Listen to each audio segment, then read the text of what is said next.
You're watching Hawaii News Now Sunrise. Welcome back. Hunnay Demello, the keiki hula dancer who we first met when she brought down the house at a hilo hula competition just a few years ago. Well, she also dances Tahitian, and she just entered her first virtual competition.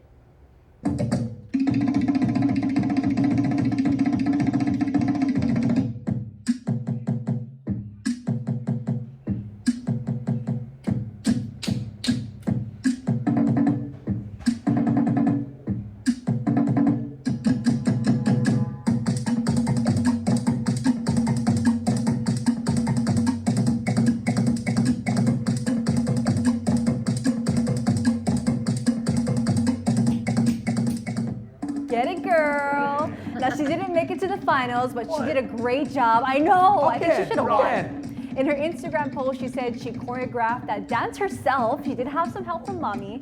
We are so proud of you, and we cannot wait to see what else you're going to do in your future.